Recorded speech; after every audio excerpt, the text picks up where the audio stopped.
Okay. I'm not even sure I need to keep doing that. It automatically syncs. It does?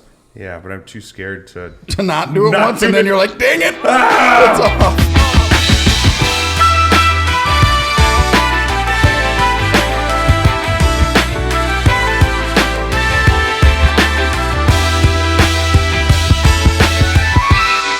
Welcome back to our message recap, where we go over the messages that we had the previous Sunday. This Sunday was the conclusion of our series, When Dying is Winning, Yep. with the message About dying and winning. and winning. Yes. Yes. So, that's it. Yeah. So if you did see it, you already know what's going on. Hey, here's the deal. Dying is winning. Yes. Isn't that how you put it? It Dying is. is winning. Dying It is. is winning. From like a year ago when we planned this series, we knew this was going to be... Yep. This is the end of it. This is, Yep. That's why we called the series what we did. But it's so true. You also said yeah. something that I hope all of us think about. And you said, how come? There's something wrong. Why are all Christians not looking forward to heaven? Mm-hmm. Why? Yeah. Focus your mind on the Why? things of heaven. You know? Yeah. Yeah. Why are we not doing that? And when we're about I the don't only know. generation, and you don't know, nobody knows the facts there, but close to ever since Jesus was here up until just modern times, it was very common that we know the first century church and how they addressed each other and everything was looking forward, like we're getting through life looking forward to going to heaven. Right. And now we see that Christians are calling upon the power of God to not let my 98-year-old grandma die. You know, like it just seems like this is so reversed. There's nothing wrong with enjoying life and living. Right. What's wrong is how come we're not looking forward to that graduation? When you read out of Revelation, just the glory, like what? How mean can we be to not want our loved ones to go graduate and go to heaven and be there? I mean, it's selfish. It's just selfish. We don't want to let them go. But it's just amazing to me how yesterday just brought it out so clear. Again, what a great reminder that we have looking forward to. We have in front of us the most great, no eye or ear or heart of man has ever comprehended or conceived what God has prepared for us. Mm-hmm. It is amazing. You know, just Absolutely. Don't you think, this is not really a message recap anymore, kind of getting to that point, like why don't we, and I didn't include this in the message or anything, but I just have to believe the number one reason that people aren't looking forward to heaven is because they've never really experienced God. yeah. I don't know how you could not want heaven if you felt and experienced the love of God or the joy that comes from God. Right. You know, if you've never done that and God is just this kind of abstract idea out there, or maybe you've given it the good old 2-minute shot and you didn't necessarily get anything out of it. Well, being with God doesn't sound that enticing, but yeah, it does not make sense to my head how a Christian who is experiencing a relationship with God could not just be absolutely giddy about heaven. Right. Right. And another thing I was thinking about as you were talking yesterday was if you want proof of that, go to a funeral. Go to a funeral and you can see it's people call them celebration of life, but nobody's celebrating. Mm-hmm. Nobody's celebrating. Everybody's pretty somber, and I understand. I miss them. My person's gone, and I miss them now. But think where they are. They could care less.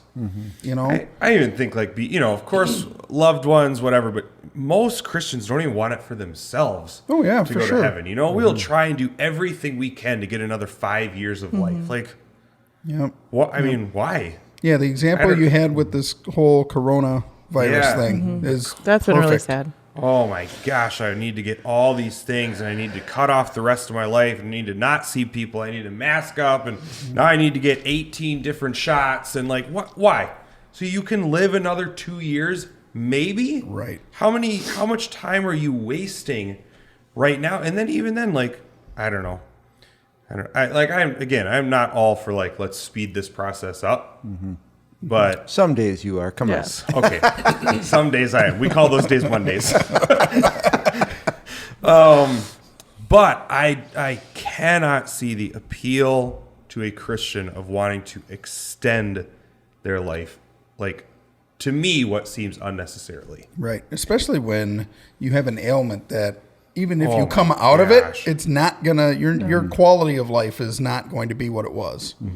But still, you got to hang on to that one. No, give it No. up. If this is all there is, I can understand people doing that. Like Sure. you say, if you're not a Christian and you don't know what's awaiting us, I can see if this is all there is, hang on to it for everything you got. But the point, the fact, the whole message was this isn't all there is. As a matter of fact, this pales in comparison to what there is. And Life is a mist. My husband went to a funeral yesterday, and it was for his great uncle. So that's a person that's lived a very long life. And he said it was one of the greatest funerals he's been to. Everybody was super like happy for him. It was the opposite. You know, it was one of those funerals where, you know, people were excited for him to be in a better place because he was a Christian and he had, you know, he had quote unquote lived a full life. The previous funeral he had gone to was for a child, and that was really hard to see that. But at the end, he's also in a better place. So, you know, you've got those two things. But my other thought was with the COVID, it has just, ever since it started, and as soon as everybody went into hibernation mode, it just broke my heart having families not be able to see their dying loved ones in nursing homes or having them live out their last days in a nursing home without being able to see family and friends. And it just broke my heart as a ridiculous. Christian. Like, why are we so scared of this? Like, How about that? We're off topic, but I just got to add this. I just told this to my parents the other day. We're talking about, you know, being safe and stuff, which is, there's nothing wrong with being safe. That's not Right. the point here. But I asked them this question. I asked my mom, if you could be guaranteed being safe, but you had to live in a prison cell to get there, would you choose it? Would you choose being safe in a prison cell or living life in risk? And when it's put that way, it gets us to think about it. Yeah, I don't want to be that safe. You know, Nope. I don't want to be that safe. I ride a motorcycle. I understand we live in a risky world, but it would be dumb to take on, you know, ridiculous chances.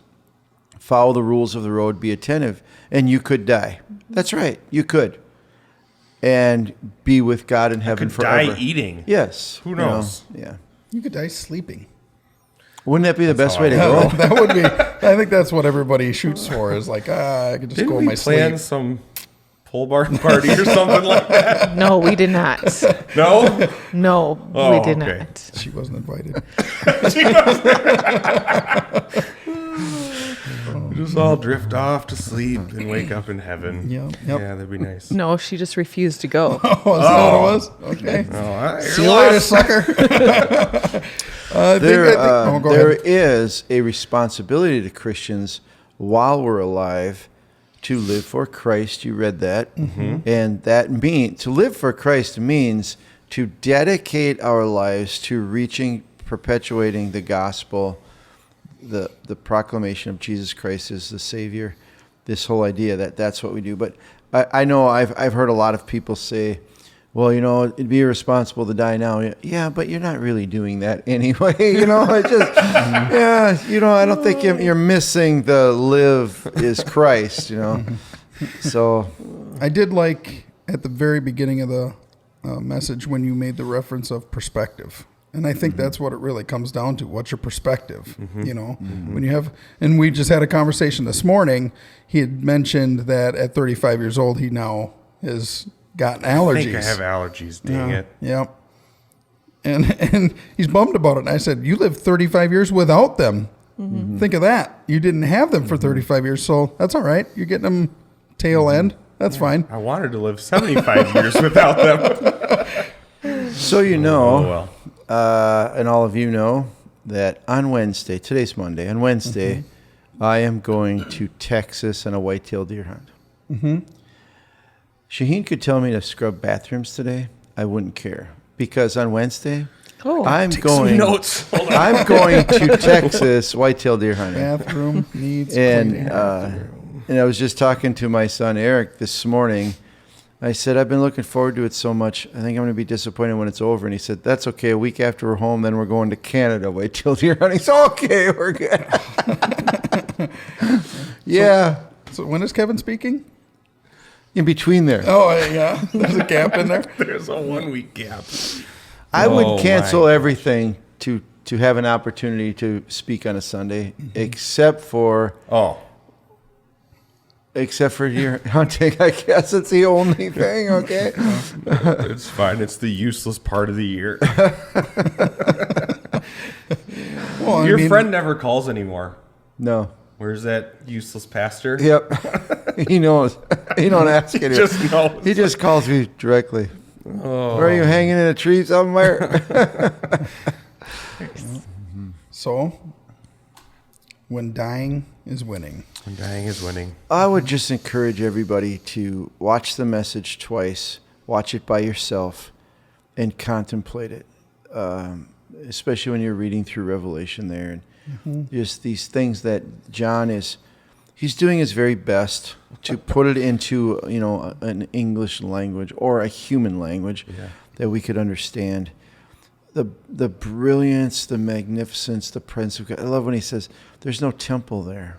The presence of God is we're in the presence of God all the time, and everything just illuminates and glows with life. There's no night. There's no death. There's no hurting. There's no sorrow. Everything is life. And my personal opinion is, I've shared this with you guys a lot, that the moment we die, if you fear that transition, I believe with all of my heart, the moment we die, we are going to experience a love that is so drawing that we've never experienced a love to that magnitude. A love that you would never want to leave again. You just want to be there. This love that is going to be so overwhelming and so completing and so satisfying and so fulfilling. It's going to captivate us. And the second thing is going to be, this is all because of Jesus.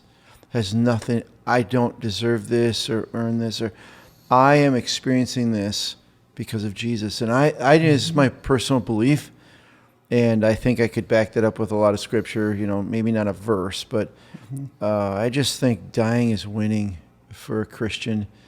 And you made it very clear, not that we're talking about suicide or ending your life, but living with an anticipation that, hey, you know what, today's going to suck no matter what happened, right? I mean, life is filled with a lot of pain. We're all going to have some kind of pain and disappointment today. But that's okay, because heaven's coming, They're small and won't last long won't, compared to... Yeah, this light and momentary affliction. Yeah. Like big rocks being thrown at you and shipwrecked. Being whipped 39 times. Stinking Mondays. That's just when I open my inbox.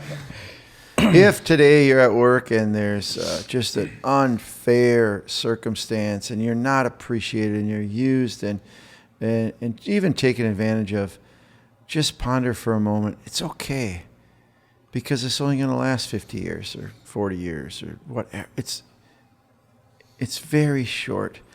Bigger perspective. The perspective, anticipating what eternity is going to be. 10,000 years from now, you're going to forget the bad day at work, okay? Heck, a month from now, you'll probably forget the bad day at work. Probably. It's Probably. just such a drop in the pan that you aren't going to even remember that it's not going to affect your life anymore. I've often thought about why we hold on to this life so much. I know a guy, Dave. His name is Dave, not you. And we used to go deer hunting with him up north, and he For sure, not me. dove he dove into the lake. You know, this story you hear all the time anyway, quadriplegic, and he just died about a month ago. He lived for like 11 or 12 years as a quadriplegic. And this whole perspective thing, living life as a quadriplegic, life can seem like it's very, very long. Mm-hmm. Living life with a $600 million job and being Hollywood fame and fortune, or big, life can seem like it goes by too quickly. It's all perspective, of, hey, if everything's good and you get everything you want, life's short, isn't it? Because you just want to keep doing that. Yeah. Unfortunately, every Hollywood actor I've known has gotten old and decrepit and died. Well, it doesn't last long. It just doesn't. And I have a habit of doing that, looking back. I mean, Clint Eastwood, I remember when he was top of his game. He's 91 years old, I remember when Farrah Fawcett was like the sex symbol of the world. Yep. And she's been in a grave in a box for 10 years now. Just look at, remember Burt Reynolds was on the top. I'm aging myself here. But, top of his game, everything, now he's been gone for a while. Life is short. You want it to go longer if everything's good. And it seems too long if everything sucks, so bad. How about putting everything in the comparison of heaven? Everything. If it's good or if it's bad, it doesn't matter. Yep. Yep. It doesn't matter. Yep. Heaven is winning. Heaven It is. winning. There you go. Yep. All right. Well, Watch the message twice. yeah. And when that revelation part comes up, close your eyes. Yeah. Close your eyes and actually just take it in. Yeah. No, not that. I was in- I mean, you that. can do that if you I want. told you after the service, I was in tears yesterday. And my heart was just so touched by the magnificent of God. Someday. Yeah. Someday. Sooner for you than me, probably. Probably. Thank God. Probably sooner for Unless my retirement plan comes through. what's your The return? rapture. Yeah. Yeah. That would be amazing. That'd be awesome. That would be incredible. Yeah. Yeah. All right. Well, thanks for joining us for the message recap. We'll see you next week when we start a new series. Oh, boom. Oh, yeah. All right. With See the hidden skull Waldo somewhere. There's a Waldo skull somewhere. You'll notice it by the red and white striped hat on its head. All right. See you next week.